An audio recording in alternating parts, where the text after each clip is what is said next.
soir. Coucou, bonjour. Comment tu... Ne t'inquiète pas, ce n'est rien du tout. Il n'y a pas de quoi avoir peur ici. Il n'y a aucun fantôme. Mais oui, bien sûr. C'est un gros énorme courant d'air. Dis donc, tout ça me fait penser à l'histoire de Takeo et les 3 fantômes. Takeo, c'est un samouraï, un chevalier japonais. Mais il lui manque ça. Non, il lui manque exactement ça de courage pour être un bon samouraï. Ah, toi, je sens que tu as trop envie que je te raconte cette histoire. Installe-toi bien, c'est parti. Takeo et les 3 fantômes. Celui qui parle, c'est le chef des samouraïs. Toga, Sayonji, Takeo. Jusqu'à présent, vous vous êtes très bien débrouillés, mais il vous reste encore une épreuve à accomplir avant de devenir de vrais samouraïs. Et pour cela, vous devez vous rendre au village des pêcheurs. Et voilà nos samouraïs en route. Ce n'est pas très drôle pour Takeo parce que les 2 autres n'arrêtent pas de se moquer de lui. Tout ça parce qu'il est un peu trouillard. T'es même pas capable de venir le chercher. Et hop. Hop là. Ça. Et pourquoi tu ne te défends pas, espèce de trouillard? Ben, parce que pendant ce temps-là, c'est vous qui portez mon baluchon. Heureusement que Takeo est très malin.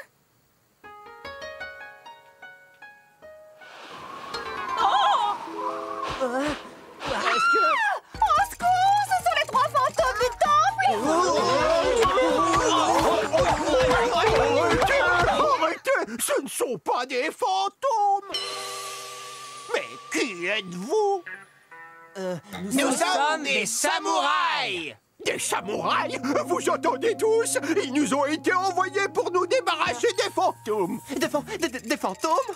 Oui! Notre temple est occupé par 3 fantômes et plus personne n'ose y entrer!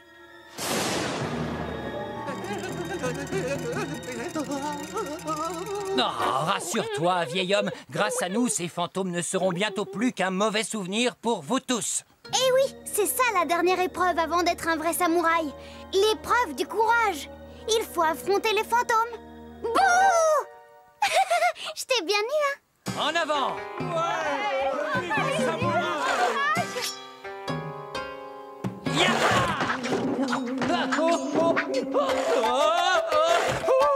Maman! Ne vous inquiétez pas, avec moi vous allez enfin dire sayonara à ces maudits fantômes.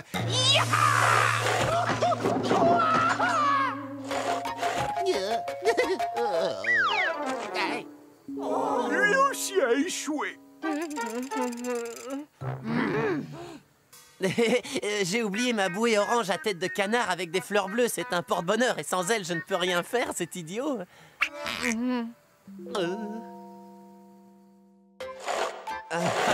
Bonjour, y a quelqu'un?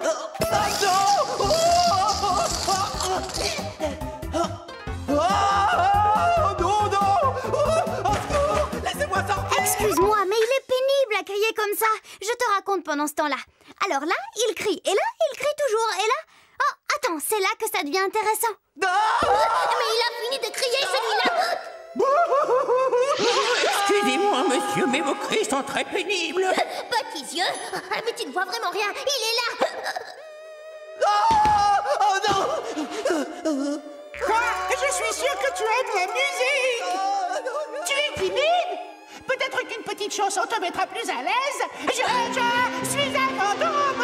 Je suis un fantôme. Mais moi, plutôt que de rien voir, j'aurais préféré être sourd. Mais vous n'avez pas l'air méchant du tout. Méchant, nous? Pourquoi on serait méchant? On ne s'est même pas présenté.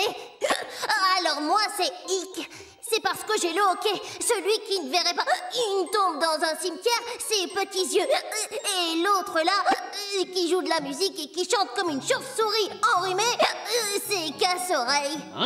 C'est plutôt toi qui nous casses les oreilles avec ton hockey. T'as jamais rien fait pour le faire partir. Pour le faire partir, il faut arrêter de respirer. Et aux dernières nouvelles, ça fait des années que je respire plus. Allons, les amis, calmez-vous. Petits yeux, on est là.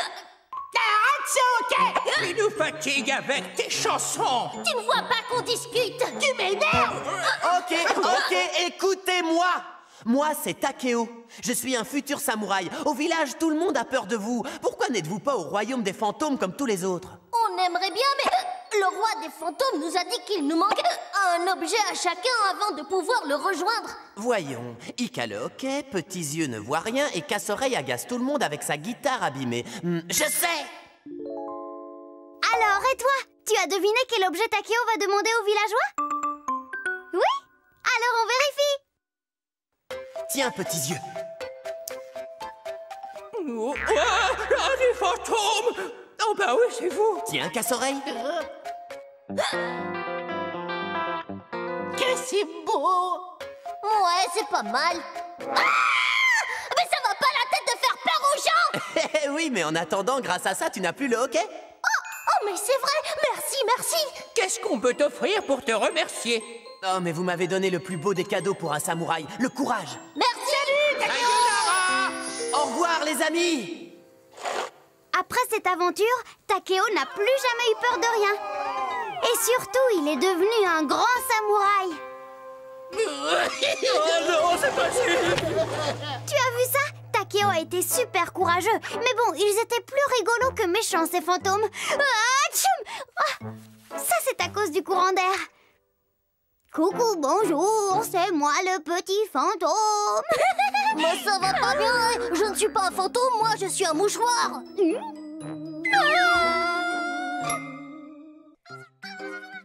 Je vais te dire, tu n'es plus ma copine, voilà. Tu n'es qu'une boîte à prout, na. Oh, tu es là. Coucou, bonjour. Excuse-moi, mais je suis de très mauvaise humeur. Lucie m'avait promis qu'on irait au parc d'attractions si je l'aidais à ranger sa chambre. Alors moi, je l'ai aidée à ranger sa chambre, et puis maintenant, elle a changé d'avis. Je suis trop déçue. Moi qui croyais que c'était ma super copine. Je me sens comme Carlo le hérisson. Mais si, il croyait que Rodolphe le renard était son ami, ça ne te dit rien. Bon, alors attends, je te raconte leur histoire et tu vas mieux me comprendre, c'est parti! Rodolphe et Carlo. Lui, c'est Rodolphe, la star de la forêt, et tout le monde l'admire. C'est lui qui a berné le grizzly. Vraiment? Tu vois la petite main là? C'est celle de Carlo le hérisson. Voilà. C'est le plus grand admirateur de Rodolphe. Je pourrais avoir une photo avec vous? Mais bien sûr, petit. Pousse-toi de là. Dites, monsieur Rodolphe, j'aimerais tellement devenir votre ami. C'est possible? Mais bien sûr. Youpi, génial! Je suis l'ami de Rodolphe! Youpi! Et depuis ce jour, Carlo suit Rodolphe partout. Un jour, alors qu'il se baladait dans la campagne, Rodolphe eut très faim. C'est pour qui les bons raisins? C'est pour moi! Attends, ne mange pas ces fruits, Rodolphe. Le paysan va t'attraper. Il rôtit et mange tous ceux qui entrent dans son verger. Bon, j'ai déjà berné Pete le grizzly. C'est pas ton petit paysan qui va me faire peur. Est-ce que c'est bon? Oh, savoureux. Wow! Tu as vu celle-ci, Carlo?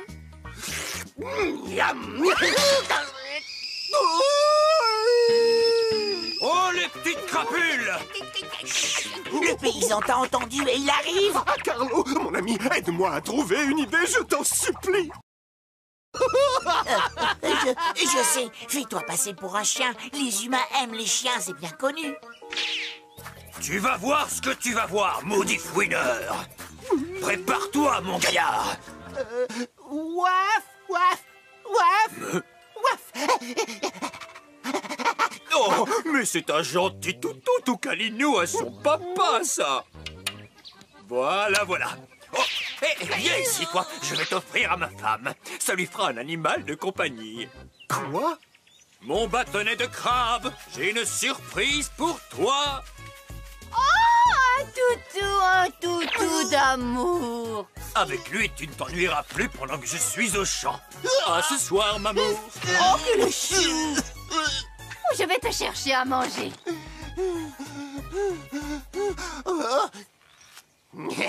Je suis trop malin pour toi, vieille sorcière. Salut! Et voilà comment, grâce à mon idée géniale de me faire passer pour un chien, je me suis sorti des griffes des affreux paysans. Mais c'était mon idée. C'est toi le nouveau copain de Rodolphe? Méfie-toi de lui. Moi aussi, j'étais son ami avant. Tu vois ce plâtre? Eh bien, un jour, alors que Pete le grizzly nous poursuivait, je suis tombé. Et tu crois qu'il m'aurait secouru? Non. Il s'est enfui. Et il m'a abandonné alors que j'étais blessé. Hein? Oh, vraiment? Oui. Dis, Rodolphe, c'est vrai ce qu'a dit la tortue que tu l'as abandonnée alors qu'elle avait la jambe cassée? Mais non, elle est jalouse, c'est tout, et c'est normal, hein? Elle aimerait être aussi rusée que moi. Tu sens cette odeur? Oh, ça sent la bonne tambouille dans le coin. Mais, Rodolphe, tu es fou, arrête! C'est la caverne de Pete le grizzly! Qu'est-ce que tu es froussard? Fais-moi confiance, je l'ai déjà berné une fois, alors pourquoi pas deux, hein? Oh, un fossé! C'est trop large pour moi, j'y arriverai jamais! Mais si, fais comme moi, du style, de l'élégance, de la classe! Ah! Au secours, Rodolphe, aide-moi à sortir de là! C'est que... Non, là, franchement, je ne peux pas. Je suis super pressé. Ah ben bravo! Tu parles d'un copain! Pauvre Carlo, que va-t-il devenir maintenant? Réfléchissons tous à une idée pour sortir Carlo du pétrin. Oh, je sais! Il pourrait se mettre en boule et se faire passer pour un ballon. Oh, un ballon.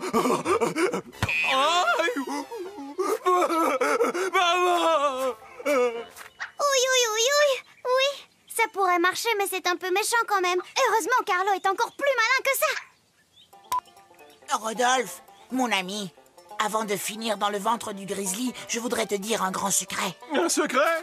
Mais vas-y, oui, je t'écoute. Tiens, voilà! Je me doutais que je ne pouvais pas compter sur toi. À partir de maintenant, tu n'es plus mon ami, là. De toute façon, personne ne veut être copain avec une boule qui pique. Alors moi non plus. Salut. Salut, Pete. Et voilà, bien fait pour lui. Et tu sais quoi? Carlo a tout raconté aux autres animaux. Résultat, il a plein de nouveaux amis. Et Rodolphe n'en a plus du tout. Carlo, t'es le plus beau. Alors, Rodolphe, ce grizzly? Non, ça va. Et voilà, mon histoire est finie. Tu comprends pourquoi je me sens comme Carlo après ce que Lucie m'a fait? Hein? Allô, Lucie? Oh, c'est vrai, tu es désolée? Mais je te pardonne tout, Lucie, parce que tu es mon amie copine et pas une boîte à prout. C'est aussi ça, les amis, on se chamaille parfois. Quoi? Je peux toujours venir au parc avec toi? Ouais, je t'adore, à toutes. Et toi aussi, je t'adore.